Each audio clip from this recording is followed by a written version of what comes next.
আসসালামু আলাইকুম সবাইকে। টেন স্কুলের পক্ষ থেকে সবাইকে স্বাগতম। মেডিকেল অ্যাডমিশন কোর্সের আজকের আমাদের আলোচনার বিষয় হচ্ছে previous years question solve and analysis. অর্থাৎ পূর্ববর্তী মেডিকেলে যে ধরনের কোশ্চেন এসেছে সেগুলো আমরা সমাধান করব এবং কোন কোন টপিক থেকে অ্যাকচুয়ালি কোশ্চেন আসে সে বিষয়ে আমরা আলোচনা করব। তো অ্যাজ অলওয়েজ আমি আছি Animesh from Dhaka medical college. তো আমাদের প্রথম অধ্যায় যেটা ভৌত জগত ও পরিমাপ, সেখান থেকে মেডিকেলে আসা প্রথম প্রশ্নটা হচ্ছে ভূমিকম্প মাপার যন্ত্রটার নাম কি? তো ভূমিকম্প মাপার যন্ত্রের নাম হচ্ছে, সঠিক অ্যান্সারটা হবে হচ্ছে সিসমোগ্রাফ।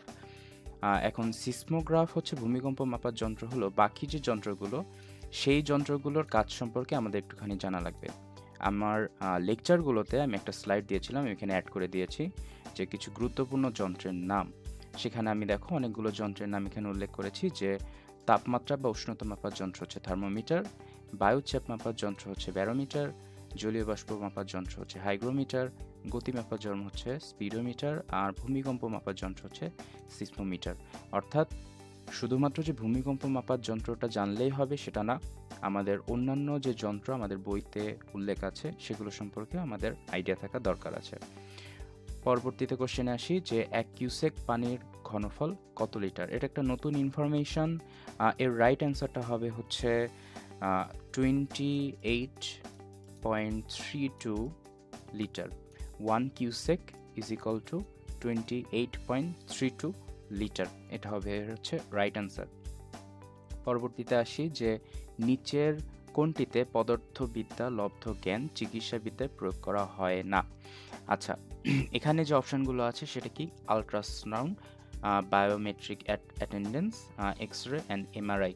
আমার যদি লেকচারের স্লাইডগুলোর কথা মনে থাকে, লেকচারের স্লাইডটা আমি এখানে অ্যাড করে দিয়েছি, যে পদার্থবিজ্ঞানের সাথে অন্যান্য বিজ্ঞানের যে সম্পর্ক, সেখানে আমি দেখো এক্স রের কথা উল্লেখ করেছি। এবং আমাদের চিকিৎসা বিজ্ঞানে যত ধরনের যন্ত্র আছে, যেমন X ray, CT scan, sonograph, MRI, ECG, endoscopy, সবগুলোই কিন্তু আলটিমেটলি ফিজিক্সের অবদান। তো আমরা অপশানের সাথে যদি চিন্তা করি, কোন অপশানটা আমাদের আলটিমেটলি মিলছে না? আল্ট্রাসাউন্ড দিয়ে কিন্তু আমরা হচ্ছে আল্ট্রাসোনোগ্রাফি করি, যেটা আমরা খুবই কমন একটা জিনিস। এক্স রে দিয়ে আমরা কিন্তু যে কোনো অস্থি বা হাড় ভেঙে গেলে আমরা এক্স রে করি। এমআরআই দিয়ে আমরা হচ্ছে সফট টিস্যু অর্গান যেগুলো আছে সেগুলো আমরা স্ক্যান করতে পারি।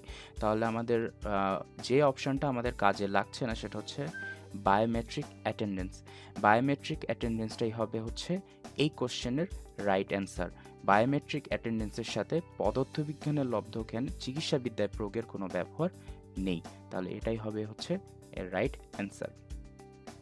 পরবর্তীতে আসি যে শূন্যতে আলোর বেগ কত মিটার পার সেকেন্ড? শূন্যতে আলোর বেগ কত মিটার পার সেকেন্ড? এটা আমরা সবাই জানি যে 3 × 10⁸ meter per second. 3 × 10⁸ meter per second, এটা আমরা সবাই জানি। কিন্তু এখানে একটু ট্রিক্স করে যে কোশ্চেন করেছে সে একটু ভিন্নভাবে উল্লেখ করেছে। তিনি হচ্ছে দশমিক সংখ্যাটা উল্লেখ না করে বড় বড় কিছু সংখ্যা অ্যাড করেছে। আমার লেকচারে তোমরা যদি মনে করে থাকো, যে আমি সেখানে আলোর গতি কিন্তু উল্লেখ করে দিয়েছিলাম যে শূন্য মাধ্যমে আলোর বেগ আমরা তো সবাই জানি যে 3 × 10⁸ মিটার পার সেকেন্ড, কিন্তু ভগ্নাংশ হিসাবে লিখলে সেটা কত হয় সেটাও কিন্তু আমি এখানে উল্লেখ করে দিয়েছিলাম। সেটা কত? 2.9986 plus minus 0.003 × 10⁸ meter per second. এবং অপশানে কিন্তু ক্লোজ যে অপশানটা রয়েছে, ক্লোজ যে অপশানটা 299792458, এটাই হবে তার রাইট অ্যান্সার। বাকিগুলোর সাথে কিন্তু শূন্যর আলোর বেগের মিল নাই, তাহলে রাইট অ্যান্সার হবে হচ্ছে ক। পরবর্তীতে আসি যে 1 মাইল এবং 1 কিলোমিটার দূরত্বের মধ্যে পার্থক্য মিটারে কত?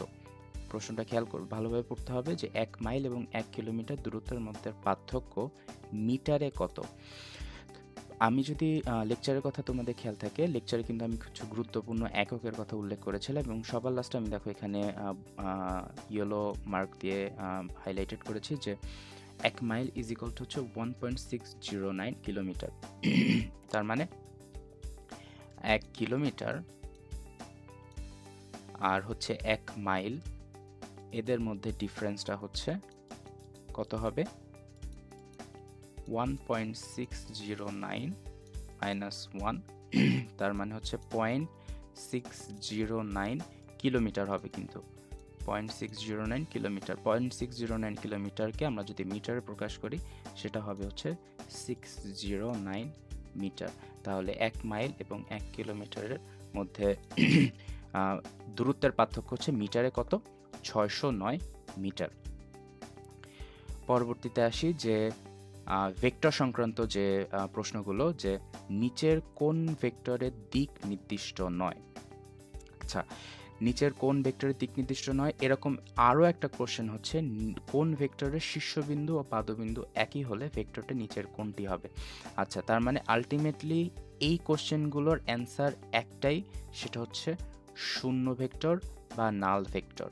এখন শূন্য ভেক্টর নাল ভেক্টরের দুইটার অ্যান্সার একই হওয়া সত্ত্বেও প্রশ্ন কিন্তু দুইটা ভিন্ন। একটা হচ্ছে কোনো নির্দিষ্ট দিক থাকবে না কোন ভেক্টরের, আর হচ্ছে শীর্ষবিন্দু এবং পাদবিন্দু একই হলে কোন ভেক্টর বলা হবে সেটাকে। তাহলে শূন্য ভেক্টর সম্পর্কে কিছু আরও তথ্য আমরা এখানে জেনে নিই। আমার লেকচারে অলরেডি এগুলো দেওয়া আছে, যে নাল বা শূন্য ভেক্টরের সংজ্ঞায় আমরা যদি দেখি যে ভেক্টরের মান শূন্য এবং যার কোনো নির্দিষ্ট দিক থাকে না তাদেরকে বলে হচ্ছে শূন্য ভেক্টর। আরও কিছু শূন্য ভেক্টর হওয়ার শর্ত কিন্তু আমি এখানে উল্লেখ করে দিয়েছি, যে দুটি সমান এবং বিপরীত ভেক্টর যদি একই বিন্দুতে ক্রিয়া করে তাদের লব্ধি শূন্য ভেক্টর হবে, এটাও একটা শূন্য ভেক্টরের সংজ্ঞা।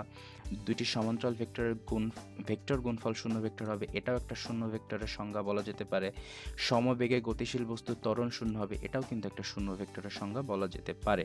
তাহলে এভাবেও কিন্তু কোশ্চেন আসতে পারে, শুধুমাত্র যে শীর্ষবিন্দু পাদবিন্দু বা দিক নির্দিষ্ট থেকেও যে শূন্য ভেক্টরের প্রশ্নটা করা যেতে পারে সেটা নয়, আরও কিছু বৈশিষ্ট্য শূন্য ভেক্টরে কিন্তু রয়েছে, সেগুলো থেকেও কিন্তু কোশ্চেন আসতে পারে।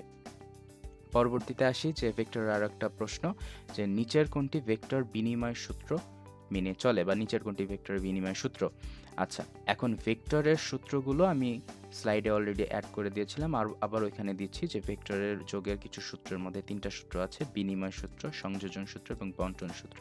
আমরা যদি বিনিময় সূত্রটা দেখি, আমাদের কোশ্চেনটা ছিল বিনিময় সূত্র কোনটা। আমরা যদি বিনিময় সূত্রটা দেখি, যে P plus Q is equal to Q plus P, তার মানে একটা অপরকে আগে পরে লিখলেও তাদের মান আলটিমেটলি সমান হয়, তাহলে আমাদের রাইট অ্যান্সার হবে হচ্ছে P plus Q is equal to Q plus P, এটা হবে আমাদের রাইট অ্যান্সার। পরবর্তীতে আসি, যে দুটি ভেক্টর এ এবং বি এর মান যথাক্রমে 5 এবং 6, এরা কোনো বিন্দুতে 60 ডিগ্রি কোণে ক্রিয়াশীল, তাহলে এ ক্রস বি এর মান কত হবে। এখন এ ক্রস বি, তাই তো, এ ক্রস বি আমরা ক্রস গুণনের সূত্র অনুযায়ী জানি, সেটা হচ্ছে A cross B is equal to A B sine theta, তাই তো, সাইন থিটা। আচ্ছা, তো এখন এদের প্রশ্নটা পড়তে হবে যে এদের শুধু মান নির্ণয় করতে বলছে, আমাদের দিক নিয়ে অত বেশি টেনশন নেই, শুধুমাত্র মান, তাই তো। আচ্ছা, তাহলে আমরা এটা নিয়ে অত বেশি চিন্তা ভাবনা করবো না, এ বি সাইন থিটার মানটা আমরা বের করবো। এ এর ভ্যালুটা হচ্ছে 5, বি এর ভ্যালু হচ্ছে 6 এবং সাইন এবং থিটার ভ্যালুটা হচ্ছে আমাদের দেয়া আছে 60 ডিগ্রি।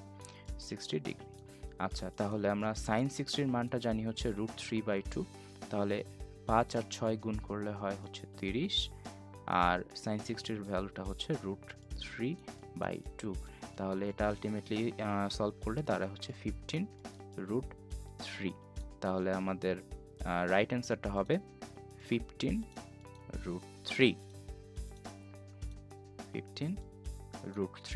আমাদের দিকে অপশানে কি আছে, 15√3 আছে, তাহলে এটাই হবে হচ্ছে কারেক্ট অ্যান্সার।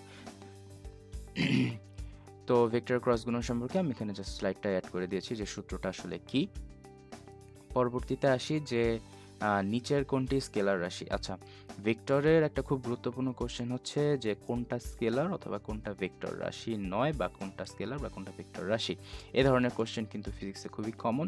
তো আমি হচ্ছে স্লাইডের কথা যদি খেয়াল থাকে, স্লাইডে কিন্তু আমি অলরেডি স্কেলার অনেকগুলো এবং অনেকগুলো ভেক্টর রাশির কথা উল্লেখ করে দিয়েছিলাম। যে ভেক্টর রাশির উদাহরণগুলো যদি দেখি, সরণ, বেগ, ত্বরণ, মন্দন, বল, ওজন, সবগুলো কিন্তু হচ্ছে ভেক্টর রাশি। স্কেলার রাশির উদাহরণ হচ্ছে দৈর্ঘ্য, ভর, সময়, জনসংখ্যা, তাপমাত্রা, বৈদ্যুতিক বিভব এবং দ্রুতিক কাজ। তাহলে আমরা যদি প্রশ্নটায় ফিরে আসি যে নিচের কোনটি স্কেলার রাশি, তড়িৎ প্রাবল্য একটা ভেক্টর রাশি, তাহলে এটা অ্যান্সার হবে না। তড়িৎ বিভর একটা স্কেলার রাশি, এটার অ্যান্সার রাইট। ভরবেগ একটা ভেক্টর রাশি, তাহলে এটা অ্যান্সার হবে না।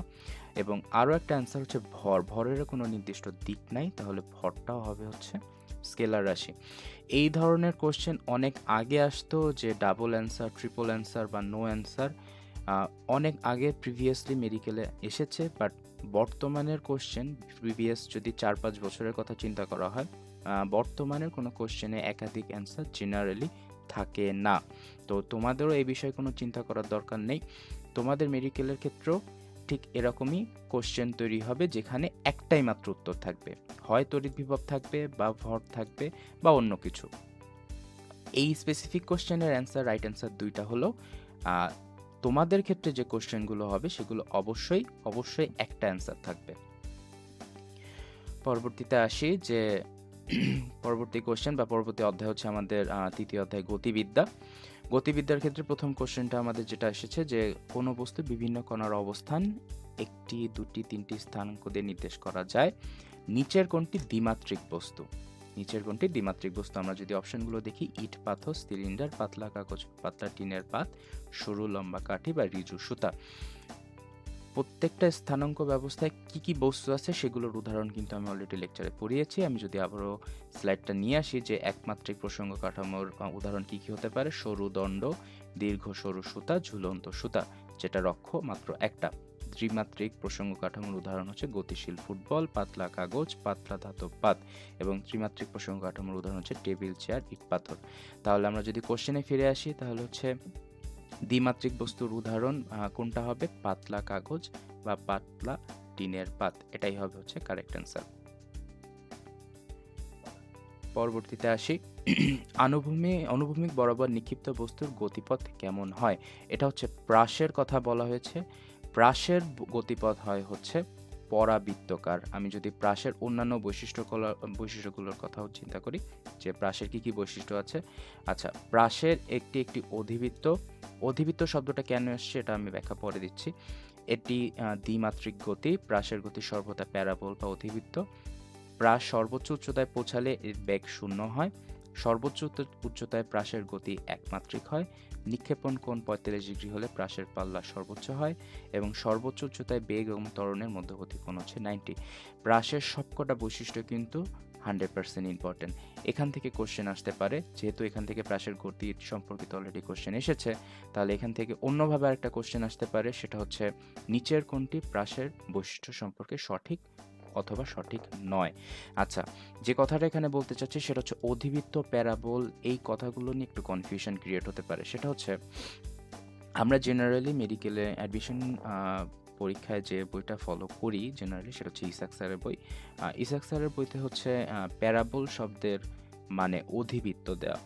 অ্যাকচুয়ালি হচ্ছে প্যারাবোল শব্দের অর্থ হচ্ছে পরাবৃত্ত। অধিবৃত্ত শব্দের ইংরাজিটা হচ্ছে হাইপারবোলা।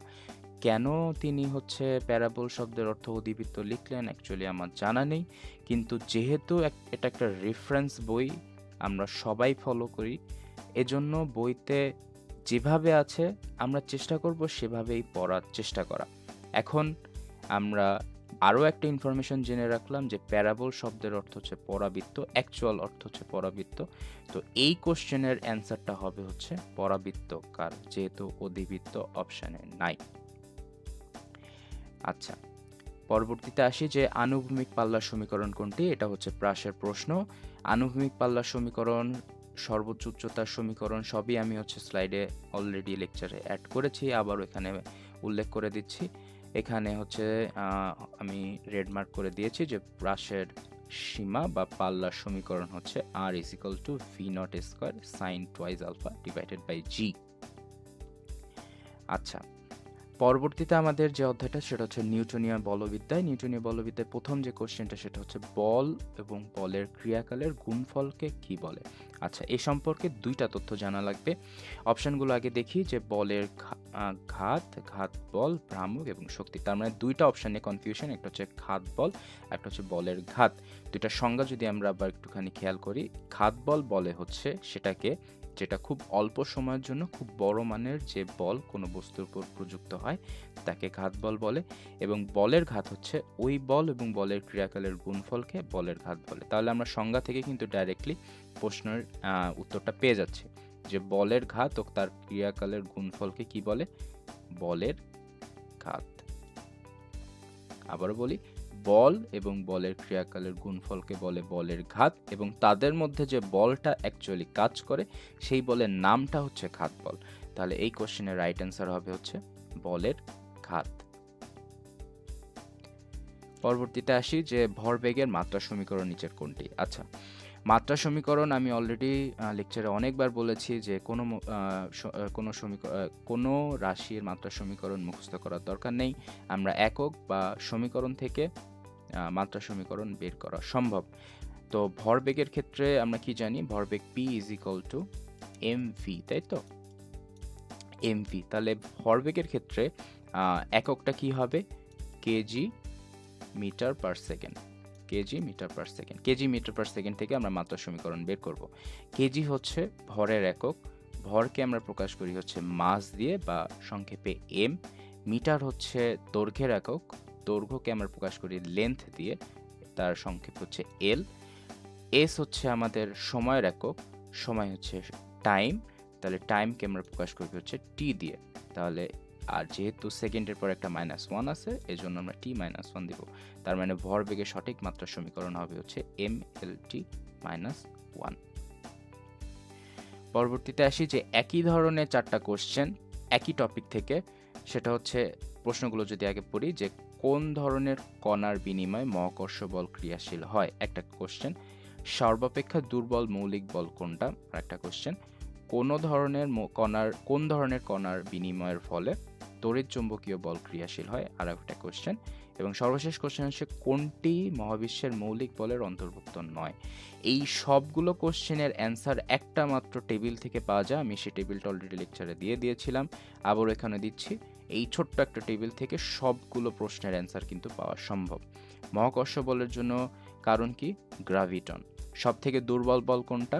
মহাকর্ষ বল। সব থেকে শক্তিশালী বল কোনটা? সবল নিউক্লিয় বল। তাহলে আমরা যদি কোশ্চেনগুলোতে আসি, কোন ধরনের কণার বিনিময়ে মহাকর্ষ বল ক্রিয়াশীল হয়, সঠিক উত্তর হবে গ্র্যাভিটন।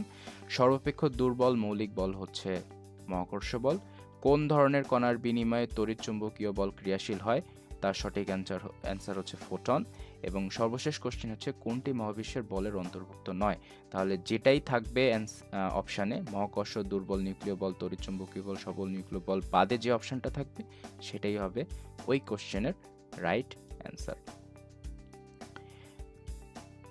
পরবর্তীতে আসি যে রেলপথ যেখানে বেঁকে গেছে সেখানে বাঁকের বাইরে দিকে লাইনটিকে একটু উঁচু করা হয়। কোন বলে যোগান দিতে এটি ব্যবহার করা হয়ে থাকে? আচ্ছা, অপশনগুলো দেখি। কেন্দ্রমুখী বল, ঘর্ষণ বল, মহাকর্ষ বল, তড়িৎ চৌম্বকী বল। সঠিক উত্তর হবে হচ্ছে কেন্দ্রমুখী বল। আমরা রাস্তার ব্যাংকিং কোণ নিয়ে আলোচনা করেছিলাম লেকচারে। আবারও যদি এখানে দেখি যে কেন্দ্রমুখী এবং কেন্দ্রবিমুখী বলের ব্যবহার, তার একমাত্র এক নম্বর ব্যবহার ছিল হচ্ছে রাস্তার ব্যাংকিং। অর্থাৎ সোজা রাস্তা যখন বেঁকে যাবে তখন এই বাঁকা রাস্তায় গাড়িটা বা যে কোনো গাড়ি বা রেল লাইন বা রেলপথ, যে কোনো কিছু, রেলগাড়ি, সেটার জন্য স্টেবল থাকে। এজন্য আমরা রাস্তাটাকে হালকা উঁচু করে দিই। এই রাস্তাটাকে যে হালকা উঁচু করে দিই তার জন্য যে বলটা দেয় সেটা হচ্ছে আমার কেন্দ্রমুখী বল। এই কেন্দ্রমুখী বলকে আমার কাউন্টার পার্ট করার জন্য আমরা রাস্তাটাকে উঁচু করি। এজন্যই এই কোশ্চেনের রাইট অ্যান্সার হবে হচ্ছে কেন্দ্রমুখী বল।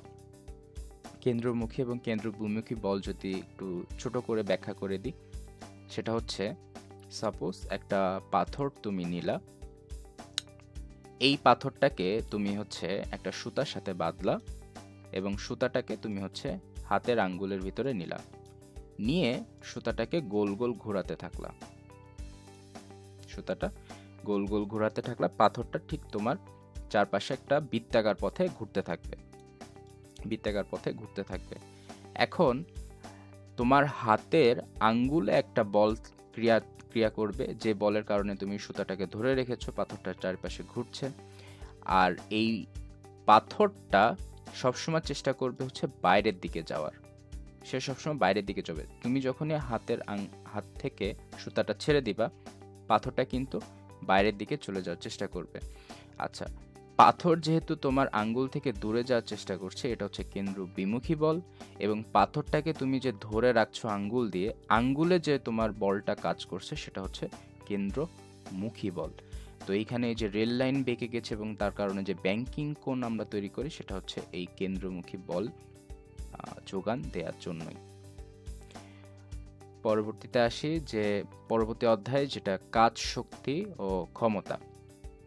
কাজ, শক্তি ও ক্ষমতার প্রথম যে কোশ্চেনটা এসেছে সেটা হচ্ছে এক অশ্বশক্তি সমান কত ওয়াট।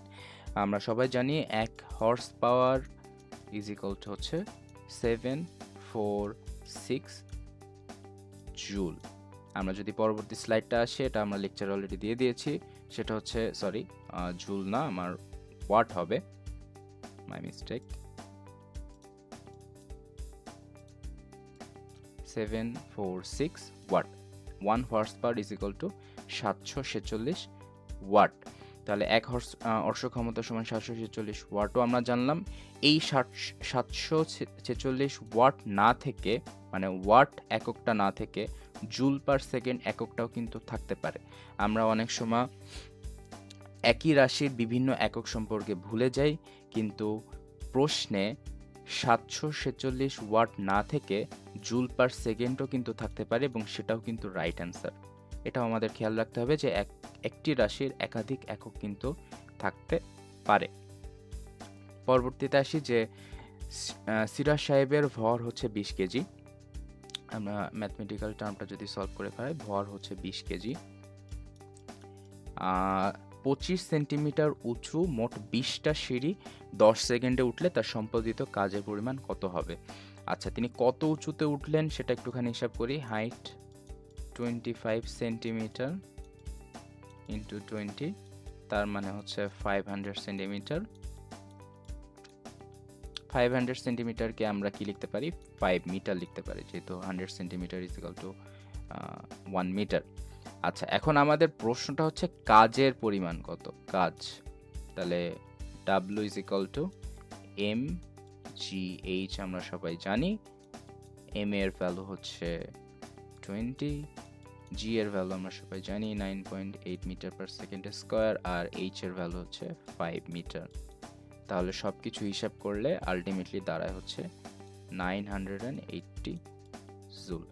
এখন একটা কথা এখানে খেয়াল রাখতে হবে, কোশ্চেনটা একটুখানি কিন্তু কনফিউজিং। কোশ্চেনটা এখানে কনফিউজিং, এখানে একটা সময়ের উল্লেখ আছে, সময়ের উল্লেখ। এখন অনেকে এই সময়ের উল্লেখ থাকার কারণে সবাই কি মনে করবে, কাজের পরিবর্তে হয়তোবা কোশ্চেনটা বলেছে ক্ষমতা বের করতে। তখন অনেকে কি করবে, এই কাজ যেটা বেরিয়েছে সেটা হচ্ছে সময় দিয়ে ভাগ করার চেষ্টা করবে। তার মানে সময় দিয়ে ভাগ করলে কি হয়, 980 ডিভাইডেড বাই 10, তার মানে 98। তার মানে অনেকে অ্যান্সার খুঁজবে হচ্ছে 98। অপশানে কিন্তু 98 থাকতেও পারে, কিন্তু আলটিমেটলি আমাদের কিন্তু এটা ম্যাথের কারেক্ট অ্যান্সার না, কারণ আমাদের ম্যাথ চেয়েছে হচ্ছে কাজের পরিমাণ কত। কাজের পরিমাণ করার জন্য আমাদের কিন্তু সময়ের কোনো দরকার নেই। W is equal two mgh দিয়ে আমরা ইজিলি কিন্তু কোশ্চেনটা সলভ করে ফেলতে পারি। এই ধরনের ট্রিকারি কিন্তু মেডিকেলে খুবই কমন, যে কোশ্চেনের ভিতরে একটা এক্সট্রা ইনফরমেশন দিয়ে দেওয়া থাকে, আমরা যদি কোশ্চেনটা ঠিকভাবে না পড়ি তাহলে কিন্তু আমরা ভুল অ্যান্সার দাগিয়ে চলে আসব। তো এই বিষয়ে সবাইকে একটুখানি সচেতন হতে হবে যে কোশ্চেনটা আগে ভালোভাবে পড়তে হবে, অপশন পরে দেখতে হবে। পরবর্তীতে আসি যে নিচের কোনটি সংরক্ষণশীল বলের উদাহরণ নয়। সংরক্ষণশীল এবং অসংরক্ষণশীল বলের উদাহরণ আমি অলরেডি স্লাইডে আগেও দিয়েছি, এখানে আবারও উল্লেখ করছি যে অসংরক্ষণশীল বলের উদাহরণগুলো আগে দেখি। ঘর্ষণ বল এবং সান্দ্র বল সব থেকে কম যেগুলো আছে। এই ঘর্ষণ বল, সান্দ্র বল বাদে যা আছে মোটামুটি সবই হচ্ছে সংরক্ষণশীল বল, যেমন অভিকর্ষ বল, বৈদ্যুতিক বল, আদর্শ স্প্রিং।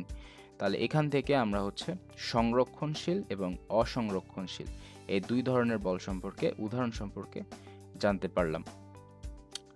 পরবর্তীতে আসি যে পানির কোন ধর্মকে কাজে লাগিয়ে পানি থেকে বিদ্যুৎ উৎপাদন করা হয়। খুবই ইম্পর্টেন্ট একটা কোশ্চেন। অনেকে এটা আমরা সঠিক অ্যান্সার দিতে ভুল করি, সেটা হচ্ছে পানির কোন ধর্মকে কাজে লেগে পানি থেকে বিদ্যুৎ উৎপাদন করা হয়। এটা হচ্ছে বাঁধের কথা বলা হয়েছে, বা ওয়াটার ড্যাম যেগুলো আছে। ওয়াটার ড্যাম বা পানির বাঁধে কি তৈরি করা হয়, একটা উঁচু জায়গা থেকে পানিটাকে নিচে ফেলা হয় এবং নিচে একটা টারবাইন থাকে, সেই টারবাইনটা ঘুরলে বিদ্যুৎটা আলটিমেটলি উৎপন্ন হয়। তো পানিটাকে আগে তো উপরে উঠানো লাগছে, তাই তো? পানিটাকে আগে উপরে উঠানো লাগছে একটা নির্দিষ্ট উচ্চতায়। পানিটা যখন নির্দিষ্ট উচ্চতায় উপরে উঠবে তখন তার পানির ভিতরে কি শক্তি সঞ্চিত হবে, তখন পানির ভিতরে সঞ্চিত হবে হচ্ছে বিভব শক্তি, এবং পানিটাকে তখন উপর থেকে যখন নিচে ফেলা হবে তখন তার মধ্যে হচ্ছে গতিশক্তি তৈরি হবে। তার মানে বিভব শক্তিটা আলটিমেটলি গতিশক্তিতে কনভার্ট হচ্ছে।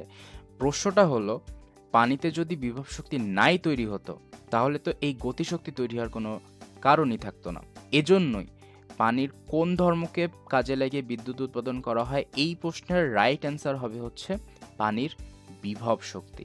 আবারও বলছি, এই প্রশ্নের রাইট অ্যান্সার হবে হচ্ছে বিভব শক্তি। পানির বিভব শক্তিকে কাজে লাগিয়ে ড্যাম বা বাঁধ যেগুলো আছে সেগুলোতে বিদ্যুৎ উৎপাদন করা হয়। পরবর্তীতে আসি যে সৌরচুল্লিতে ভাত রান্না করলে কোন শক্তি তাপ শক্তিতে রূপান্তরিত হয়।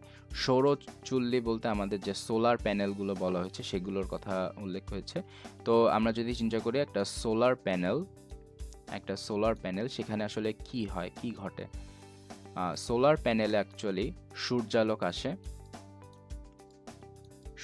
আসে, সেখানে ফোটন কণা আঘাত করে। ফোটন কণা আঘাত করলে তার ধাতুর ভিতরে যে ইলেকট্রনগুলো ছিল সেগুলো স্থানান্তরিত হয় এবং সেখান থেকে বিদ্যুৎ শক্তি তৈরি হয়, এবং বিদ্যুৎ শক্তিটা আলটিমেটলি তোমার হচ্ছে তাপ শক্তিতে কনভার্ট হয়ে আমরা হচ্ছে সৌরচুল্লিতে ভাত রান্না করতে পারি। তাহলে এখানে অপশনগুলোর প্রতি আগে খেয়াল রাখতে হবে, কি কি ঘটনা আগে ঘটছে। সৌরচুল্লিতে আলোক শক্তি প্রথমে বিদ্যুৎ শক্তিতে রূপান্তরিত হচ্ছে এবং সেই বিদ্যুৎ শক্তি তাপ শক্তিতে রূপান্তরিত হচ্ছে। তাহলে কি বলা যায়, আলোক শক্তি প্রথমে আসছে বা সৌরশক্তি যেটাকেই তুমি বলো না কেন, সেটা পরবর্তীতে বিদ্যুৎ শক্তিতে রূপান্তরিত হচ্ছে এবং সেটা পরবর্তীতে তাপ শক্তিতে রূপান্তরিত হচ্ছে। তাহলে সৌরচুল্লিতে ভাত রান্না করলে কোন শক্তি তাপ শক্তিতে রূপান্তরিত হয়? অপশানে বিদ্যুৎ থাকলেও সঠিক হবে, আলোক থাকলেও সঠিক হবে। পরবর্তীতে আসি যে শ্রবণোত্তর শব্দের ব্যবহারিক প্রয়োগ নয় কোনটি। আচ্ছা, এটা হচ্ছে এই বিভিন্ন শক্তির রূপান্তর যে স্লাইডটা আমার ছিল আমি এখানে উল্লেখ করেছি।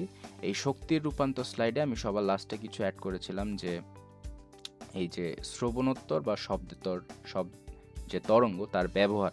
তো এখানে যদি আমরা দেখি যে শ্রবণোত্তর বা শব্দ উত্তর তরঙ্গের সাহায্যে জীবাণু ধ্বংস করা হয় এবং কর্পূরকে পানিতে দ্রবীভূত করা হয়। তাহলে প্রশ্নটা হচ্ছে শ্রবণোত্তর শব্দের ব্যবহারিক প্রয়োগ নয় কোনটি? দ্রাব্যতা বাড়ানো, এটা অলরেডি আমরা পেলাম। জীবাণু ধ্বংস অলরেডি আমরা পেলাম। গতি বৃদ্ধি, এটাও একটা শ্রবণোত্তর শব্দের ব্যবহারিক প্রয়োগ।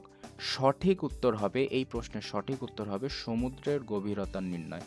শ্রবণোত্তর শব্দের ব্যবহারিক প্রয়োগ নয় কোনটি? এই প্রশ্নের সঠিক উত্তর হবে হচ্ছে সমুদ্রের গভীরতা নির্ণয়। কেন? আমরা জাহাজে যদি আমরা দেখি, আমাদের যে জাহাজগুলো আছে সেই জাহাজ শ্রবণোত্তর বা শব্দর কোনো শব্দেরই ব্যবহার করার স্পেসিফিকলি প্রয়োজন হয় না। তারা যে কোনো ধরনের শব্দ ব্যবহার করেই কিন্তু সমুদ্রের গভীরতা নির্ণয় করতে পারে, কারণ পানিতে শব্দের বেগ কত এটা আমাদের জানা। আর কোনো একটা জাহাজ থেকে শব্দটা আমি যদি নিচে পাঠাই, নিচে যে আবার সে যদি উপরে আসে, সেখান থেকে রিসিভার দিয়ে যদি আমি হচ্ছে শব্দের সময়টুকু নির্ণয় করতে পারি, তাহলে কিন্তু আমরা ইজিলি সমুদ্রের গভীরতা নির্ণয় করতে পারবো।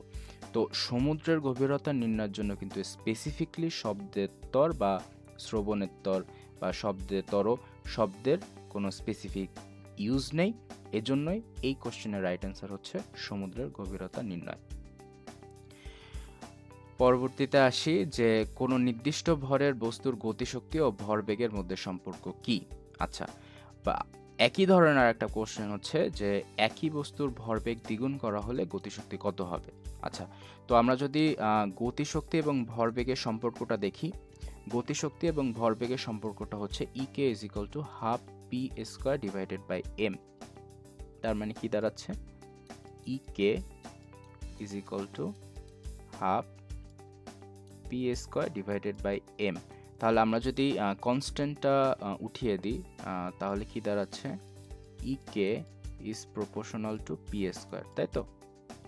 EK is proportional to p², এটা দাঁড়াচ্ছে। তাহলে নির্দিষ্ট ভরের বস্তুর গতিশক্তি ও ভরবেগের মধ্যে সম্পর্কটা কি হবে? এটাই হবে তার সম্পর্ক। গতিশক্তি এবং ভরবেগের সম্পর্ক হচ্ছে সমানুপাতিক এবং ভরবেগ গতিশক্তি ভরবেগের স্কয়ার বলা যেতে পারে।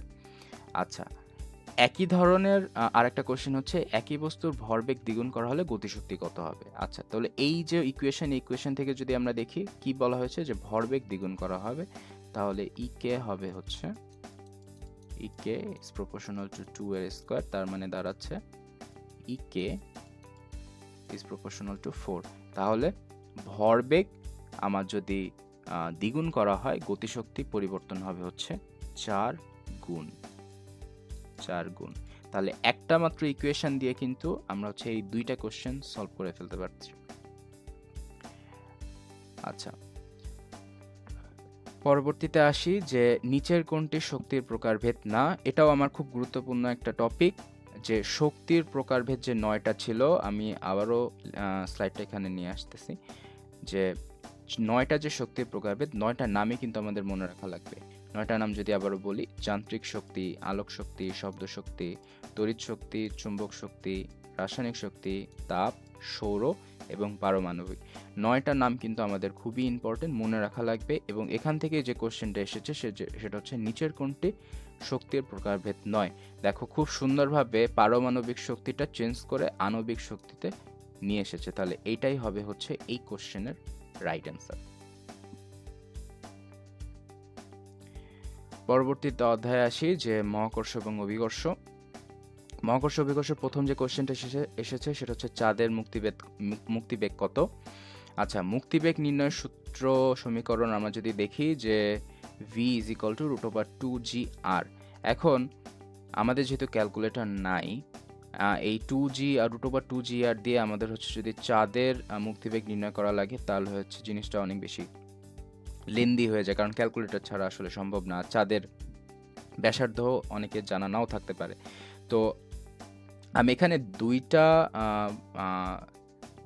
জিনিসের পৃথিবী বাদে দুইটা জিনিসের হচ্ছে মুক্তিবেগ উল্লেখ করে দিয়েছিলাম, একটা হচ্ছে চাঁদ আর একটা হচ্ছে মঙ্গল। চাঁদের মুক্তিবেগটা হচ্ছে 2.4 কিলোমিটার পার সেকেন্ড আর মঙ্গলের মুক্তিবেগটা হচ্ছে 5 কিলোমিটার পার সেকেন্ড। যেহেতু এই দুইটা জিনিস নিয়ে মানুষের আসলে পৃথিবী বাদে ফ্যাসিনেশন সব থেকে বেশি, চাঁদে মানুষ অলরেডি গিয়েছে আর মানুষ মঙ্গলে যেতে চায়। তো এই দুইটা জিনিসের দুইটার গ্রহ বা উপগ্রহের আমার হচ্ছে মুক্তিবেগটা একটুখানি জেনে রাখা ভালো, যে চাঁদের মুক্তিবেগটা হচ্ছে 2.4 কিলোমিটার পার সেকেন্ড আর মঙ্গলের মুক্তিবেগ হচ্ছে 5 কিলোমিটার পার সেকেন্ড। কিছুটা ম্যাথমেটিক্যাল কোশ্চেন হলেও আলটিমেটলি আমাদের জ্ঞানমূলক হিসেবেই ইনফরমেশনগুলো মনে রাখা লাগছে। তো সেক্ষেত্রে আসলে কিছুই করার নেই। পৃথিবীটা তো অলরেডি আমরা জানি, কিন্তু পৃথিবী বাদেও চাঁদ এবং মঙ্গলের যে মুক্তিবেগ, এই দুইটা আমাদের জেনে রাখা ভালো। আচ্ছা, আমাদের পরবর্তী কোশ্চেনটা হচ্ছে যে কোনো বস্তুর ভর ভূপৃষ্ঠে 75 কেজি হলে চাঁদের ভর কত। খুব ইন্টারেস্টিং একটা কোশ্চেন। এই কোশ্চেনটা অ্যাকচুয়ালি একটা ট্রিকারি বলা যেতে পারে, যে এখানে মানুষ এই জেনারেলি আমরা কি করি, এই ভর শব্দটা আমরা সঠিকভাবে বিবেচনায় নেই না। আমরা মনে করি হয়তোবা ওজন নির্ণয় করতে বলেছে। তো আমরা একদম সহজভাবে কি হিসাব করি, W = mg হিসাব করা শুরু করি। পৃথিবীর জি হচ্ছে পৃথিবীর যত জি, চাঁদে হচ্ছে জি এ বা অভিকর্ষ ত্বরণের ভ্যালুটা হচ্ছে পৃথিবীর জি এর 6/1 তো g/6 হিসাবে হিসাব করে আমরা চাঁদের ওজন, ওই ব্যক্তির ওজন নির্ণয় করা শুরু করে দিই। কিন্তু অ্যাকচুয়ালি হচ্ছে এই যে জিনিসটা হয়, যে এই পরীক্ষা তো 1 ঘন্টার ভিতরে 100টা কোশ্চেনের ভিতরে সবগুলো কোশ্চেন ঠিকভাবে পড়ার সুযোগ হয় না। আসলে এই কারণেই আসলে স্টুডেন্টরা সব থেকে বেশি মিস্টেক করে। তো এই কোশ্চেনটাও ঠিক সেম ক্যাটাগরির ভিতরে পড়ে, যে কোশ্চেন না পড়ার কারণে এই কোশ্চেনের ভুল অ্যান্সার অনেকে দিয়ে আসবে। সেটা কি, এই ভর শব্দটা অনেকে দেখবে না, অভিকর্ষ ত্বরণ দিয়ে গুণ করা শুরু করবে এবং যখন অপশানে পাবে না মাথা গরম হয়ে যাবে। কোশ্চেনটা কিন্তু খুবই সিম্পল। আমরা যেটা জানি, মানুষের বা যে কোনো বস্তুর ভর পৃথিবীতে যা, মহাকাশে তা, চাঁদে তাই, মঙ্গলেও তাই। তাহলে ভর একটা কনস্ট্যান্ট, সেটা পৃথিবীতে হোক চাঁদে হোক সব জায়গায় কিন্তু সেম হবে। তার মানে বস্তুর ভর ভূপৃষ্ঠে 75 কেজি হলো, চাঁদের ভর কিন্তু সেই 75 কেজিই হবে। এজন্য আমি বলি যে মেডিকেল অ্যাডমিশন টেস্টে কোশ্চেন 100টা, সবগুলো কোশ্চেনই কিন্তু খুবই শর্ট, কিন্তু কোশ্চেনটা ভালোভাবে পড়া শিখতে হবে। কোশ্চেনটা পড়ার ভিতরে কিন্তু তার ভিতরে অ্যান্সার লুকায় থাকবে, এবং এই কোশ্চেন ঠিকভাবে না পড়ার কারণেই কিন্তু এই ভুলগুলো হবে। রং অপশানে সঠিক অ্যান্সার খুঁজে পাবা না, মাথা গরম হয়ে যাবে। পরবর্তী কিছু প্রশ্ন, ইজি কিছু প্রশ্ন যেগুলো সঠিক অ্যান্সার তুমি জানতা, এরকম কোশ্চেনের অ্যান্সারও কিন্তু তুমি ভুল দিয়ে আসতে পারো। তো সেক্ষেত্রে আমি বলবো কোশ্চেনটা ভালোভাবে পড়ার শিখতে হবে আগে। তো এটা হচ্ছে তেমনই একটা কোশ্চেন গেল। পরবর্তীতে আসি যে নিচের কোন তথ্যটি সঠিক। আচ্ছা, এখানে হচ্ছে মেইনলি পৃথিবীর জি এর মান নিয়ে কথাবার্তা বলছে। প্রশ্নটা আগে দেখি যে নিচের কোন তথ্যটি সঠিক। আচ্ছা, অপশনগুলো হচ্ছে নিরক্ষীয় অঞ্চলে জি এর মান সর্বাধিক, পৃথিবীর অভ্যন্তরে নামলে জি এর মান বাড়ে, নিরক্ষীয় অঞ্চলে জি এর মান সর্বনিম্ন, মেরু অঞ্চলে জি এর মান সর্বনিম্ন। আচ্ছা, চারটা অপশানই কোনটা সঠিক বেঠিক এভাবে আমাদের হিসাব করতে হবে। জি এর মান সম্পর্কে আমরা আসলে কিছু তথ্য আগে জেনে নিই। মেরুতে জি এর মান হচ্ছে সর্বাধিক, সেটা হচ্ছে 9.832। বিষুবীয় অঞ্চলে জি এর মান হচ্ছে সর্বনিম্ন, সেটা হচ্ছে 9.780। আচ্ছা, নিরক্ষীয় অঞ্চলের মান সর্বনিম্ন, মেরুতে সর্বাধিক, যেটা জানলাম। আচ্ছা, তাহলে এই দুইটা ইনফরমেশনকে আমরা এভাবে এবার কোশ্চেনে খাটাই। সেটা হচ্ছে কোন তথ্যটি সঠিক, তাই তো? নিরক্ষীয় অঞ্চলে জি এর মান সর্বাধিক, এই অপশনটা ভুল, কারণ আমরা অলরেডি জানি যে মেরু অঞ্চলে হচ্ছে জি এর মান সব থেকে বেশি। আচ্ছা, পৃথিবীর অভ্যন্তরে নামলে জি এর মান বাড়ে, এই ইনফরমেশনটাও ভুল, কারণ আমরা জানি পৃথিবী থেকে ভূপৃষ্ঠ থেকে যতই ভিতরে যাওয়া যাবে জি এর মান তত কমবে, এবং কেন্দ্রে যে জি এর মান হয় হচ্ছে 0। আচ্ছা, নিরক্ষীয় অঞ্চলে জি এর মান সর্বনিম্ন, এই তথ্যটা সঠিক। পরবর্তীতে আসি মেরু অঞ্চলে জি এর মান সর্বনিম্ন, এই তথ্যটা ভুল। তাহলে এই কোশ্চেনের রাইট অ্যান্সার হবে হচ্ছে গ। একই ধরনের আরো একটা কোশ্চেন যদি আমরা দেখি যে অভিকর্ষ ত্বরণ জি এর বেলায় সঠিক নয় কোনটি। আচ্ছা, অপশনগুলো দেখি যে পৃথিবীর কেন্দ্রে জি এর মান 0, অপশনটা রাইট। বিষুবীয় অঞ্চলে জি এর মান 9.78, অপশনটা সঠিক। অক্ষাংশ বাড়লে জি এর মান বাড়ে, এবং মেরু অঞ্চলে জি এর মান সবচেয়ে কম, এটা একটা ভুল অপশন। তাহলে অভিকর্ষ ত্বরণ জি এর বেলায় কোনটা সঠিক নয়, এই কোশ্চেনের রাইট অ্যান্সার হবে হচ্ছে মেরু অঞ্চলে জি এর মান সব থেকে কম। এবং আরো একটা কথা বলে রাখি, অক্ষাংশর কথা যখনই আসবে, আদর্শ অক্ষাংশ আমরা চিন্তা করি হচ্ছে 45 ডিগ্রিকে। এখান থেকে যত অক্ষাংশ বাড়ানো হবে জি এর মান তত বাড়বে। আচ্ছা, পরবর্তীতে আসি যে পৃথিবীর কোন অক্ষাংশে অভিকর্ষ ত্বরণের মানকে আদর্শ ধরা হয়। একটু আগেই বললাম যে 45 ডিগ্রি অক্ষকে জি এর মানকে আদর্শ ধরা হয়। 45 ডিগ্রি অক্ষাংশে জি এর মানকে আদর্শ ধরা হয়, সেটা হচ্ছে 9.8 মিটার পার সেকেন্ড স্কয়ার। আচ্ছা, পরবর্তীতে আসি জি এর সম্পর্কে যে এটা। এরপরে আসি হচ্ছে সার্বজনীন ধ্রুবক জি এর মান কত। সার্বজনীন ধ্রুবক জি এর মান আমরা অলরেডি জানি, সবাই জানি, সেটা হচ্ছে 6.67 × 10⁻11 newton meter square per K G square. এই তথ্যটা যেমন জানা লাগবে, এই মানটা যেমন জানা লাগবে, মহাকর্ষ ধ্রুবকের এককটাও কিন্তু ততটাই বেশি ইম্পর্টেন্টলি জানা লাগবে। এই এককটা চেঞ্জ করে কিন্তু অপশানে থাকতে পারে, যেমন অপশানে কিন্তু থাকতে পারে 6.67 × 10⁻11 newton square meter square per K G square. এভাবে 4টা ডিফারেন্ট একক দিয়ে কিন্তু একটা প্রশ্ন তৈরি করা যায়। এজন্য শুধুমাত্র ভ্যালুটা পড়লে হবে না, ভ্যালুর রাইট এককটাও আমাদের কিন্তু পড়া লাগবে। এবং মহাকর্ষ সূত্র যদি আমরা দেখি আবারও, F = G m1m2/d², এবং এই সূত্র অ্যাপ্লাই করে পরবর্তী যে কোশ্চেনটা সেটা হচ্ছে একক ভরের দুটি বস্তুকণা একই দূরত্বে যে বল দ্বারা পরস্পরকে আকর্ষণ করে সেটি হলো মহাকর্ষ বল, আমরা সবাই জানি। পরবর্তী যে কোশ্চেনটা, সেই কোশ্চেনটা খুব ইম্পর্টেন্ট, যে দুটি বস্তুর মধ্যে দূরত্ব 4 গুণ বৃদ্ধি পেলে অভিকর্ষ বল কত হবে। অথবা একই ধরনের আর একটা কোশ্চেন, সেটা হচ্ছে চন্দ্র ও পৃথিবীর দূরত্ব যদি দ্বিগুণ হয় তাদের মহাকর্ষ বল পূর্বের তুলনায় কত হবে। আচ্ছা, এখন এই কোশ্চেনের অ্যান্সার কিভাবে বের করব? সিম্পল একটা টার্ম, F = G m1m2/d², তাই তো? তার মানে আমরা যদি প্রপোর্শনে লিখতে চাই, F is proportional to 1/d², তার মানে দূরত্বের বর্গের ব্যস্তানুপাতিক, তাই তো? তাহলে আমরা প্রথম প্রশ্নটা দেখি, যদি দূরত্ব 4 গুণ হয়, দূরত্ব যদি 4 গুণ হয় তাহলে কি হবে? F is proportional to 1/4², তার মানে দাঁড়াচ্ছে F is proportional to 1/16। তাহলে দূরত্ব যদি 4 গুণ হয় অভিকর্ষ বল হবে 16 ভাগের 1 ভাগ। এটা হবে রাইট অ্যান্সার। পরবর্তী কোশ্চেন হচ্ছে চন্দ্র পৃথিবীর দূরত্ব যদি দ্বিগুণ হয় সেক্ষেত্রে একই হবে F is proportional to 1/2 square, তার মানে দাঁড়াচ্ছে এফ ইজ প্রপোর্শনাল টু 1/4। তার মানে দূরত্ব যদি দ্বিগুণ হয় তাদের মহাকর্ষ বল পূর্বের তুলনায় 4/1 হবে, মানে 1/4।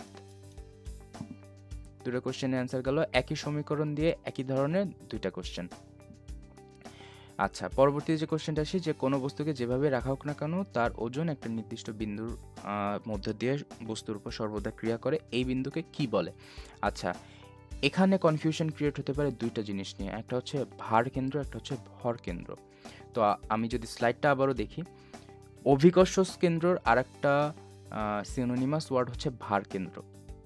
অভিকর্ষ কেন্দ্র বা ভার কেন্দ্র কাকে বলে? অভিকর্ষ কেন্দ্র বা ভার কেন্দ্র তাকেই বলে যে কোনো একটা বস্তু তার একটা মধ্যবিন্দু বরাবর সবসময় হচ্ছে অভিকর্ষ বা মহাকর্ষ কাজ করে, ওই বিন্দুটাকে বলতে হচ্ছে অভিকর্ষ কেন্দ্র বা ভার কেন্দ্র। আচ্ছা, এখন অপশানে ভার কেন্দ্রও থাকবে, আবার ভর কেন্দ্র কিন্তু থাকবে। ভর কেন্দ্র তাহলে কাকে বলে? ভর কেন্দ্র কাকে বলে? এই একই বস্তু অনেকগুলো অণুপরমাণু নিয়ে গঠিত, এই সবগুলো অণুপরমাণুর ভর যদি একটা নির্দিষ্ট বিন্দুতে আমি হচ্ছে কনভার্ট করি, তখন যে বিন্দুটা তৈরি হয় সেটাকে বলা হচ্ছে ভর কেন্দ্র। তাহলে এই প্রশ্নের কারেক্ট অ্যান্সার হবে হচ্ছে ভার কেন্দ্র বা অভিকর্ষ কেন্দ্র। আর ভর কেন্দ্র মানে কি সেটা তো অলরেডি আমি বলে দিলাম। আচ্ছা, পরবর্তীতে অধ্যায়ে আসি, পদার্থের গাঠনিক ধর্ম।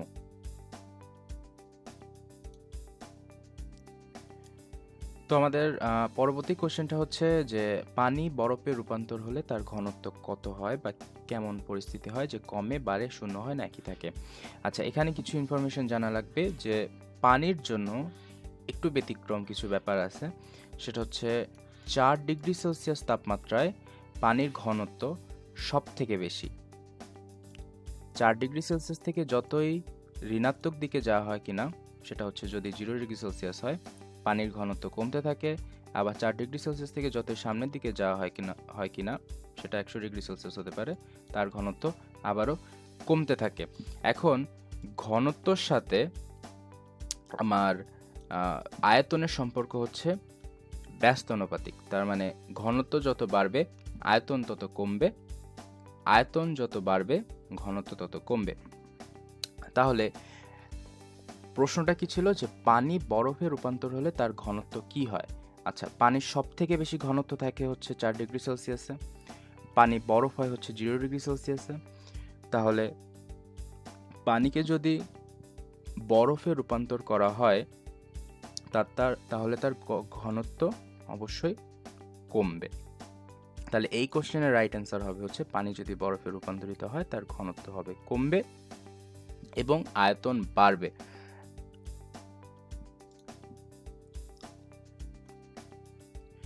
পরবর্তী কোশ্চেনে আসি, যে তরলের পৃষ্ঠটানের উপর নিচের কোনটি প্রভাব নেই? আচ্ছা, আমার স্লাইডে কিন্তু খুব সুন্দরভাবে পৃষ্ঠটানের উপরে কি কি জিনিসের প্রভাব থাকতে পারে তার একটা সুন্দর ব্যাখ্যা দেওয়া ছিল। আমি যদি আবারও দেখি, যে তরলের পৃষ্ঠটানের উপর প্রভাবকারী বিষয়, প্রথম হচ্ছে দূষিতকরণ।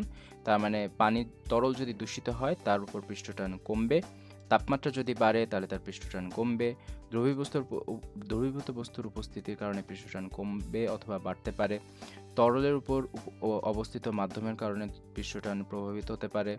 তরলের যুক্ত তলের সাথে অন্য বস্তুর উপস্থিতির কারণে পরিবর্তিত হতে পারে এবং তড়িতাহিতকরণ করলে তরলের পৃষ্ঠটানের উপর প্রভাব ফেলতে পারে। তাহলে এই যে হেডলাইনগুলো, দূষিতকরণ, তাপমাত্রা, দ্রবীভূত বস্তুর পরিস্থিতি, এই সবগুলোর হেডলাইন কিন্তু আমাদের জানা লাগবে এই কোশ্চেনটা অ্যান্সার পারার জন্য।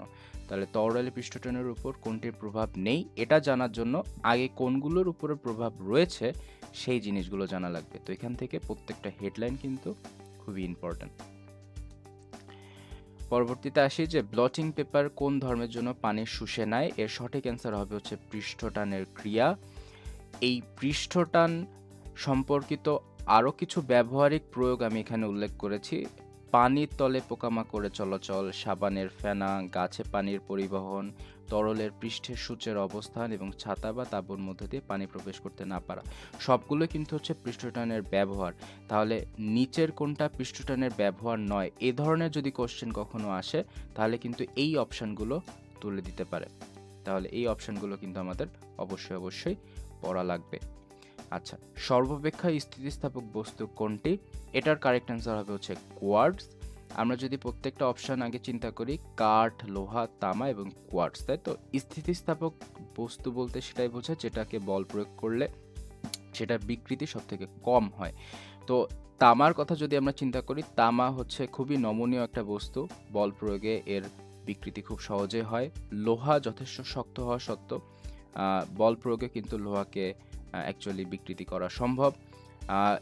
লোহার তুলনায় সবথেকে স্থিতিস্থাপক বস্তু হবে হচ্ছে কোয়ার্টজ। কোয়ার্টজ যেহেতু তোমার হচ্ছে আলটিমেটলি আমার আয়নগুলোর খুব সুস্থিতি বন্ধনের কারণে তৈরি হয়, তো এই কোয়ার্টজের বিকৃতি ঘটানো কিন্তু সব থেকে কঠিন। এজন্য সর্বাপেক্ষা স্থিতিস্থাপক বস্তুর উদাহরণ হবে হচ্ছে কোয়ার্টজ। এবং কাঠ তো আমরা সবাই জানি, কাঠ লোহার থেকেও কম স্থিতিস্থাপক। পরবর্তীতে আসি যে যদি স্পর্শকোণ 90 এর কম হয় তখন তরলের পৃষ্ঠ কেমন হবে? একই ধরনের একটা কোশ্চেন হচ্ছে পারদ এবং কাচের মধ্যবর্তী স্পর্শকোণ কত হবে? আচ্ছা, স্পর্শকোণ সম্পর্কিত আমার স্লাইডের যে পার্টটা সেটাকে আমি এখানে উল্লেখ করেছি, সেটা হচ্ছে সূক্ষ্মকোণ, তার মানে 90 ডিগ্রি যখন কম হয়। সূক্ষ্মকোণের ক্ষেত্রে পানি এবং কাচের মধ্যে স্পর্শকোণ হচ্ছে 4 ডিগ্রি, অবভিয়াসলি জানি। বিশুদ্ধ পানি ও কাচের মধ্যে স্পর্শকোণ প্রায় 0 এবং রূপা এবং পানির মধ্যে স্পর্শকোণ প্রায় হচ্ছে 90 ডিগ্রি। তাহলে আমরা হচ্ছে পারদ এবং কাচের ক্ষেত্রে যদি আমরা চিন্তা করি, পরবর্তী স্থূল স্পর্শকোণের উদাহরণ এখানে দেওয়া আছে। পারদ এবং কাচের ভিতরকার স্পর্শকোণ হচ্ছে 140 ডিগ্রি। তাহলে এই ইনফরমেশনগুলো কিন্তু স্পর্শকোণ সম্পর্কিত অবশ্যই জানা লাগবে। এবং আরও একটা জিনিস এখানে উল্লেখ করেছি যে স্পর্শকোণ নিচের কোন কোন বিষয়ের উপরে নির্ভর করে: কঠিন এবং তরলের প্রকৃতি, তরলের উপস্থিত মাধ্যম এবং কঠিন ও তরলের বিশুদ্ধতা। তাহলে এখান থেকেও কিন্তু একটা সুন্দর কোশ্চেন তৈরি করা যেতে পারে যে নিচের কোনটির উপরে স্পর্শকোণ নির্ভর করে না। পরবর্তীতে আসি যে বিভিন্ন পদার্থের অণুগুলোর মধ্যে পারস্পরিক আকর্ষণ বলকে কি বলে? এই কোশ্চেনের অ্যান্সার জানার জন্য আগে কয়েকটা টার্ম জানা লাগবে, সেটা হচ্ছে সংশক্তি বা সংযুক্তি বল এবং আসঞ্জন বল। আচ্ছা, এই দুইটা সংজ্ঞা কি? সংশক্তি বা সংযুক্তি বল হচ্ছে একই পদার্থের বিভিন্ন অণুর মধ্যে যে বল সেটাকে বলা হচ্ছে সংশক্তি বল। বিভিন্ন পদার্থের মধ্যে যে আকর্ষণ বল, অণুগুলোর মধ্যে যে আকর্ষণ বল, সেটাকে বলা হচ্ছে আসঞ্জন বল। প্রশ্নটা দেখি যে বিভিন্ন পদার্থের অণুগুলোর মধ্যে পারস্পরিক আকর্ষণ, সেটাকে বলবে হচ্ছে আসঞ্জন বল বা অ্যাডহেসিভ ফোর্স। আবারও বলছি, একই পদার্থের বিভিন্ন অণুর মধ্যে যে বল সেটাকে বলে সংশক্তি বল, আর বিভিন্ন পদার্থের অণুগুলোর মধ্যে যে বল সেটাকে বলে আসঞ্জন বল। একটা উদাহরণ দিয়ে আমি ব্যাখ্যা করি। একটা গ্লাসে কিছু পরিমাণ পানি আছে, এই ফোঁটা ফোঁটাগুলো হচ্ছে পানির অণুর কথা যদি আমরা চিন্তা করি। এই প্রত্যেকটা পানির অণুর মধ্যে একে অপরের মধ্যে যে বল, আকর্ষণ বল, সেটা হচ্ছে সংশক্তি বল। এবং কাচের গ্লাসে পানি নিলে কি হয়? দেখা যাবে কাচের গ্লাসে পানিগুলো লেগে থাকে। তাহলে কাচের গ্লাস মানে কাচ আর পানি দুইটা ডিফারেন্ট ম্যাটেরিয়াল, দুইটা ভিন্ন পদার্থ। তাহলে এই দুইটা ভিন্ন পদার্থের ভিতরে যে বল, যে আকর্ষণ বল, সেটাকে বলবে হচ্ছে আসঞ্জন বল। পরবর্তীতে আসি যে পয়জনের অনুপাতের সঠিক সীমা কোনটা, এই সম্পর্কিত যে স্লাইডটা আমি এখানে উল্লেখ করেছি যে পয়জনের অনুপাত হচ্ছে -1 থেকে হাফ এর মধ্যে। প্রকৃতপক্ষে এর মানটা হয় হচ্ছে 0.2 থেকে 0.4 এর মধ্যে। এটাই হবে ওর কারেক্ট অ্যান্সার। পরবর্তীতে আসি যে এসআই পদ্ধতিতে পীড়নের একক কোনটি? পীড়ন সম্পর্কিত কিছু তথ্য, যে পীড়নের একক হচ্ছে নিউটন পার মিটার স্কয়ার, এবং মাত্রাটাও কিন্তু অবশ্যই জানা লাগবে। এখন মাত্রা জানার জন্য একক জানলে হয়, এবং একক জানার জন্য একটা ছোট্ট সংজ্ঞা বা সূত্র মনে রাখলে কিন্তু হয়। পীড়নের সূত্রটা হচ্ছে F divided by A। F divided by A মানে হচ্ছে নিউটন পার মিটার স্কয়ার, এবং নিউটন পার মিটার স্কয়ার থেকে কিন্তু মাত্রাও সহজে ml-1 t-2 ইজিলি বের করা সম্ভব। পরবর্তী অধ্যায়ে আসি যে আদর্শ গ্যাস এবং গ্যাসের গতিতত্ত্ব। প্রথম যে কোশ্চেনটা সেটা হচ্ছে চাপের এসআই একক কোনটি? খুব সিম্পল একটা কোশ্চেন। অ্যান্সারটা হচ্ছে চাপের এসআই একক হচ্ছে প্যাসকেল। শুধুমাত্র প্যাসকেল না, প্যাসকেলকে কিন্তু আমরা অন্যভাবে লিখতে পারি, সেটা হচ্ছে নিউটন পার মিটার স্কোয়ার। এভাবে কিন্তু লেখা সম্ভব, কিন্তু চাপের এসআই একক হচ্ছে প্যাসকেল। 1 প্যাসকেল সমান হচ্ছে 1 নিউটন পার মিটার স্কোয়ার। আচ্ছা, পরবর্তীতে আসি যে একটি নির্দিষ্ট ওজনের একটি গ্যাসের ক্ষমতা কোন বৈশিষ্ট্যের উপর নির্ভর করে না। গ্যাসের গতিতত্ত্ব থেকে আমরা যে জিনিসটা জানি যে গ্যাসের সবকিছু নির্ভর করবে 3টা জিনিসের উপর। একটা হচ্ছে গ্যাসের চাপ, আয়তন এবং তাপমাত্রা। তাহলে এখানে আমরা দেখি আয়তন, চাপ, তাপমাত্রা 3টাই আছে। যে জিনিসটা এক্সেস সেটা হচ্ছে ঘনত্ব। তাহলে কোন বৈশিষ্ট্যের উপরে গ্যাসের ক্ষমতা নির্ভর করবে না? রাইট অ্যান্সার হবে হচ্ছে গ্যাসের ঘনত্ব।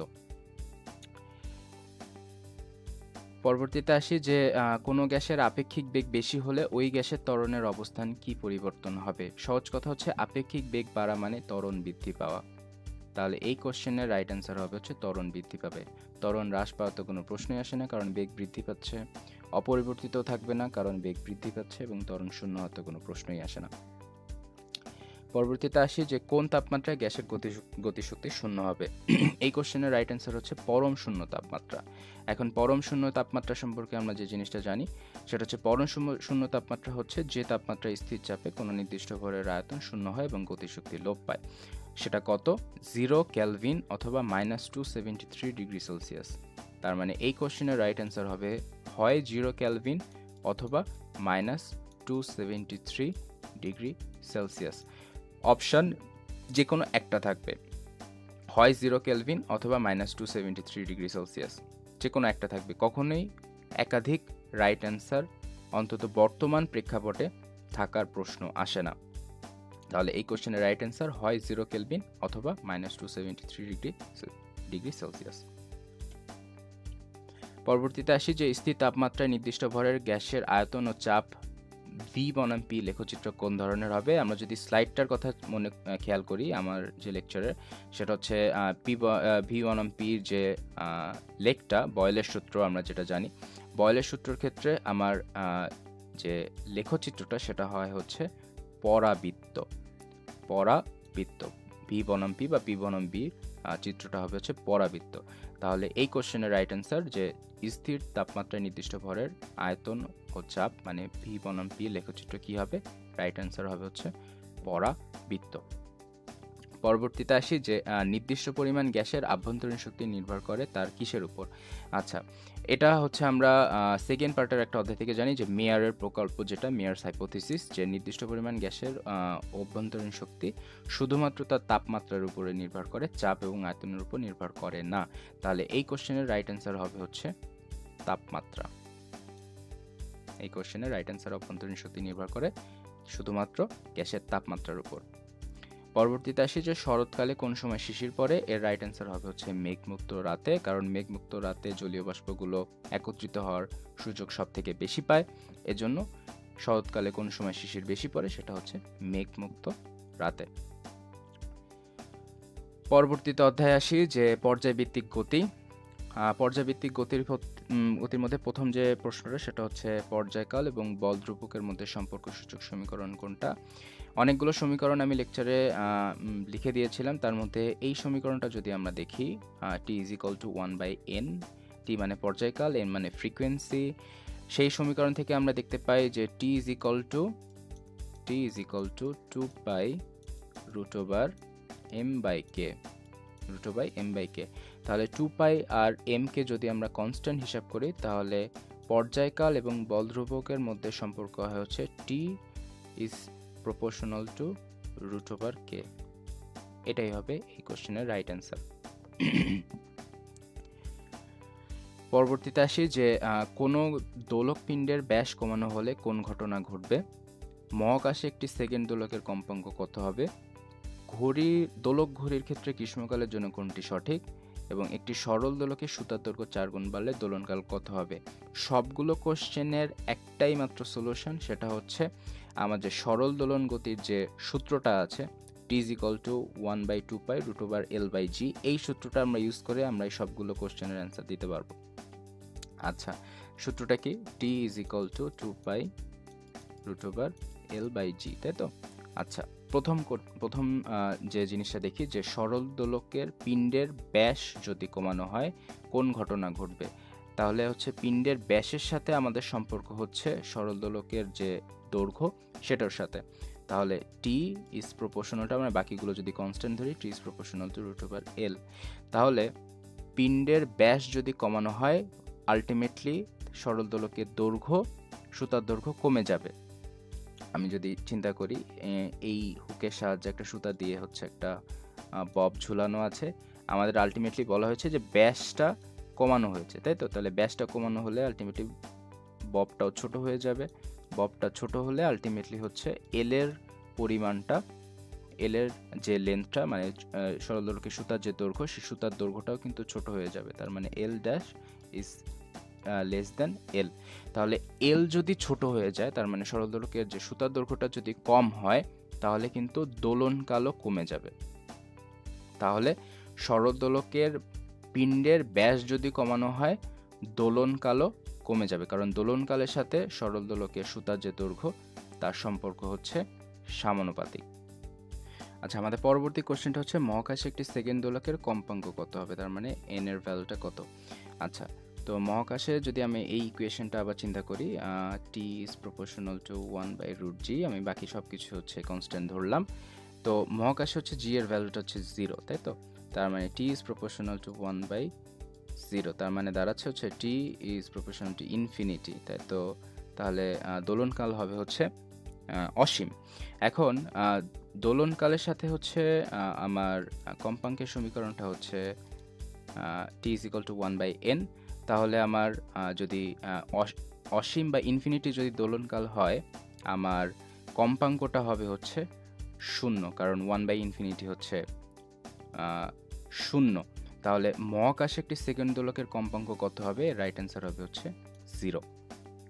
পরবর্তীতে আসি যে দোলক ঘড়ির ক্ষেত্রে গ্রীষ্মকালের ক্ষেত্রে কোনটি সঠিক হবে।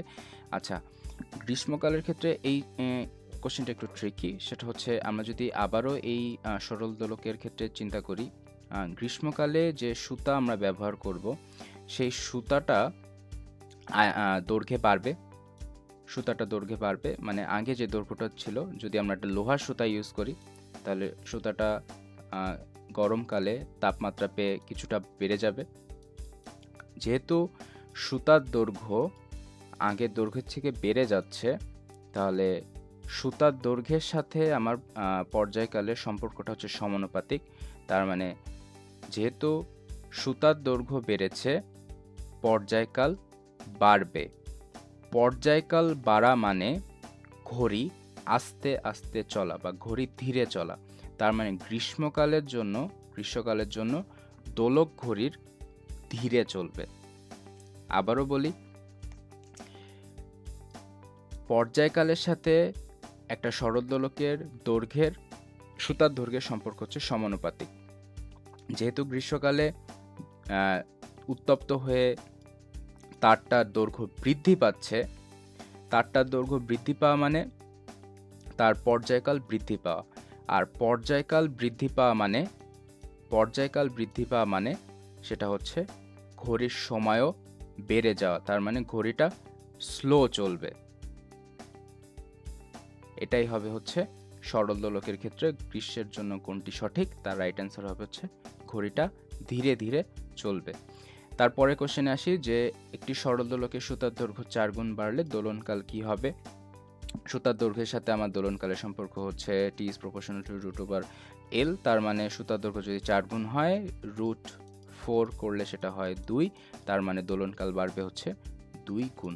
তাহলে এই সবগুলো কোশ্চেন কিন্তু একটা মাত্র equation T is equal two 2π/√L/g এই ইকুয়েশন থেকে সলভ করা পসিবল। তাহলে এই ইকুয়েশনটা কিন্তু খুবই খুবই খুবই ইম্পর্টেন্ট।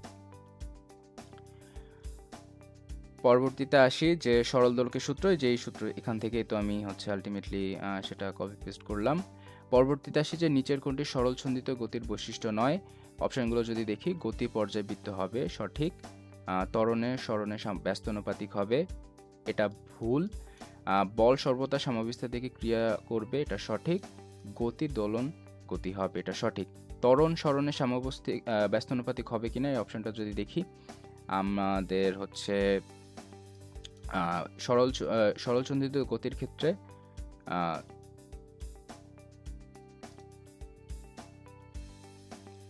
ত্বরণ সবসময় সরণের সমানুপাতিক এবং বিপরীতমুখী। তাহলে ত্বরণ সরণের ব্যস্তানুপাতিক, এই অপশনটা ভুল। তাহলে নিচের কোনটি সরলচন্দ্রিত গতির বৈশিষ্ট্য নয়? এই কোশ্চেনের রাইট অ্যান্সার হবে হচ্ছে এটা, ত্বরণ সরণের ব্যস্তানুপাতিক হবে, এটা হচ্ছে একটা ভুল অপশন। পরবর্তীতে আসি, এই যে এখানে অলরেডি আমি দিয়েছি যে ত্বরণের সাথে সরণের সম্পর্ক হচ্ছে সমানুপাতিক এবং বিপরীতমুখী।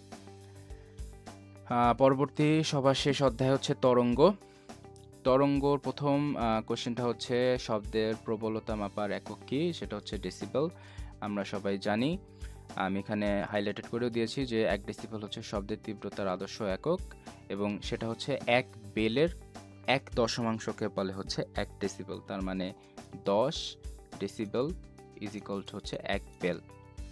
আর এই ডেসিবেলটাকেই হচ্ছে শব্দের প্রবলতা মাপার একক হিসেবে ধরা হয়। পরবর্তীতে আসি যে শব্দের উপরিপাতন নীতির উপরে ভিত্তি করে কোনটা ব্যাখ্যা করা যায়? এর সঠিক অ্যান্সার হবে হচ্ছে স্বরকম্প। স্বরকম্পর আরেকটা টার্ম হচ্ছে বিট। আমরা জেনারেলি হচ্ছে বিট কথাটাই পড়ি, স্বরকম্প তার সাইডেই লেখা থাকে, ওটা খেয়াল করি না। তো এই কোশ্চেনের রাইট অ্যান্সার হবে স্বরকম্প, বা আরও একটা সিনোনিমাস ওয়ার্ড সেটা হচ্ছে বিট। আচ্ছা, এরপরে যে শব্দের কোন বৈশিষ্ট্যর কারণে তীব্র ভূমিকম্পের সময় ঘরবাড়ি ভেঙে যায়? এই কোশ্চেনের রাইট অ্যান্সার হবে হচ্ছে একই অপশান থেকে বলা যায়, সেটা হচ্ছে পরবেশ কম্পন। এখন এই কোশ্চেনের অপশান এই চারটাও দেওয়া যায়, সেখানে অনুনাদের সাথে পরবেশ কম্পনের একটা কনফিউশন ক্রিয়েট হতে পারে। এখন জিনিসটা হচ্ছে তীব্র ভূমিকম্প কখনো নির্দিষ্ট পরিমাণ বা একই ধরনের কম্পাঙ্ক সৃষ্টি করে না। ভূমিকম্প যখন একটা জায়গায় যখন ভূমিকম্প হয় তখন সে বিভিন্ন ধরনের কম্পাঙ্ক সৃষ্টি করে, এবং বিভিন্ন ধরনের কম্পাঙ্কগুলো যখন একই সাথে তোমার কম্পিত হতে থাকে তখনই কিন্তু আলটিমেটলি ঘর বাইরে ভেঙে যায়। তো এটার এক্স্যাক্ট অ্যান্সারটা হবে হচ্ছে পরবশ কম্পন। পরবর্তীতে আসি যে শ্রেণীকক্ষে শব্দের তীব্রতা লেভেল কত, স্বাভাবিক কথোপকথনে শব্দের তীব্রতা লেভেল কত, এবং মানুষের কান সর্বাপেক্ষা মৃদু যে শব্দ শুনতে পায় তার তীব্রতা কত? এই সবগুলো কোশ্চেনের অ্যান্সার একটা মাত্র টেবিলে দেয়া আছে। সেটা টেবিলটা যদি আমরা দেখি, এই টেবিলতে যে সর্বনিম্ন শ্রাব্য শব্দের লেভেল হচ্ছে 0 ডেসিবেল, শ্রেণীকক্ষে শব্দের তীব্রতা হচ্ছে 50 ডেসিবেল, স্বাভাবিক কথাবার্তা শব্দ তীব্রতা হচ্ছে 60 ডেসিবেল। তাহলে এই যে টেবিলটা, এটা আমার হচ্ছে ইসাক স্যারের বই থেকে কালেক্ট করা। এই টেবিলটার মোটামুটি বেশ কয়েকটা 3টা থেকে আলটিমেটলি কোশ্চেন এসেছে। তাহলে বাকিগুলো কিন্তু যদি মনে রাখা সম্ভব হয় তাহলে কিন্তু বেটার, কারণ কোনটা থেকে কোশ্চেন আসতে পারে কেউ কিন্তু জানে না। কানে বেদনাদানকারী সূচন শব্দ, এটা স্পেসিফিকলি জেনে রাখা ভালো যে 120 ডেসিবেলের উপরে কোনো শব্দ আমরা যদি রেগুলারলি শুনি তাহলে আমাদের কানে ব্যথা করবে বা কানের জন্য ক্ষতিকর হবে। তাহলে এই 3টা কোশ্চেনের অ্যান্সার কিন্তু একটা টেবিল থেকেই আমরা পেয়ে যেতে পারি। পরবর্তীতে আসি যে নিচে প্রদত্ত শব্দের 3টি কম্পাঙ্কের সমন্বয়ে ত্রয়ী সৃষ্টি হয়। এটার সঠিক অ্যান্সার হবে হচ্ছে 256, 320 এবং 384। আমরা যদি ত্রয়ীর শর্তটা দেখি, ত্রয়ীর জন্য হচ্ছে শব্দের কম্পাঙ্কের অনুপাত হতে হয় হচ্ছে 4:5:6। আমরা যদি এই অপশানে 4, 5 এবং 6 দিয়ে ভাগ করি তাহলে একটা ইকুয়াল নাম্বার পাবো। এই জন্য আমাদের গই হবে হচ্ছে রাইট অ্যান্সার। পরবর্তীতে আসি যে তরঙ্গ দৈর্ঘ্য, তরঙ্গ বেগ এবং কম্পাঙ্কের মধ্যে সম্পর্ক কোনটি? আমার স্লাইড থেকে তুলে দেওয়া এই তরঙ্গ বেগ, কম্পাঙ্ক এবং তরঙ্গ দৈর্ঘ্যের মধ্যে সম্পর্কর সূত্রটা এখানে আমি উল্লেখ করে দিয়েছি, এটাই হবে কারেক্ট অ্যান্সার। পরবর্তীতে আসি যে সবার লাস্ট যে কোশ্চেনটা, সেটা হচ্ছে যদি সেকেন্ডে 100টা তরঙ্গ তৈরি হয় তবে কম্পাঙ্ক কত হবে? এটাও এমন একটা ট্রিকারি কোশ্চেন যেটা নিয়ে মানুষ অনেক চিন্তাভাবনা করবে। হয়তোবা এই কম্পাঙ্কর জায়গায় অনেকে পর্যায়কাল পড়বে, তখন কি করবে? মানুষ 1/100 দিয়ে ভাগ করা শুরু করবে, কারণ আমরা জানি পর্যায়কালের সমীকরণ হচ্ছে t = 1/n। কিন্তু অ্যাকচুয়ালি কোশ্চেনটা বলেছে হচ্ছে কম্পাঙ্ক কত হবে। আবারও যদি বলি, যদি সেকেন্ডে 100টা তরঙ্গ তৈরি হয়। আমরা যদি কম্পাঙ্ক সংজ্ঞাটা খেয়াল করি, প্রতি সেকেন্ডে যতগুলো তরঙ্গ তৈরি হয় সেটাকেই তার কম্পাঙ্ক বলে, এবং এই এক্স্যাক্ট আমার সংজ্ঞা থেকে কিন্তু কোশ্চেনটা বানানো, যে সেকেন্ডে 100টা তরঙ্গ তৈরি হয় তাহলে তার কম্পাঙ্ক হবে 100। অনেকে দেখবে কোশ্চেনের অপশানে দেখবে 1/100 বা 100 ডিভাইডেড বাই 10, এইরকম অনেক কিছু চিন্তা ভাবনা করবে, কিন্তু আলটিমেটলি খুবই সিম্পল একটা কোশ্চেন, যে সেকেন্ডে যতগুলো তরঙ্গ তৈরি হয় সেটাই তার কম্পাঙ্ক। তাহলে সেকেন্ডে যদি 100টা তরঙ্গ তৈরি হয় তাহলে তার কম্পাঙ্ক হবে 100। এই কোশ্চেনের রাইট অ্যান্সার 100।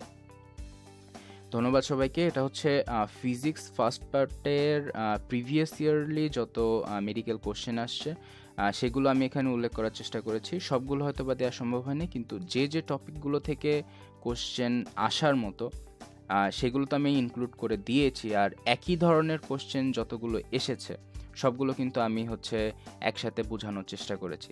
তো এই ক্লাসের মাধ্যমে আশা করি সবাই বুঝতে পারবে যে ফিজিক্সের অন্তত মেডিকেলের জন্য কোন কোন পার্টগুলো ইম্পর্ট্যান্ট, কোন কোন পার্টগুলো থেকে একাধিকবার কোশ্চেন এসেছে, সেই জায়গাগুলো থেকে বেশিবার আমাদের রিভাইজ দেওয়া লাগবে, এবং কিছু ইনফরমেশন আমাদের অবশ্যই তো মনে রাখাই লাগবে। সবাইকে ধন্যবাদ। আশা করি পরবর্তী ক্লাসে আবার দেখা হবে।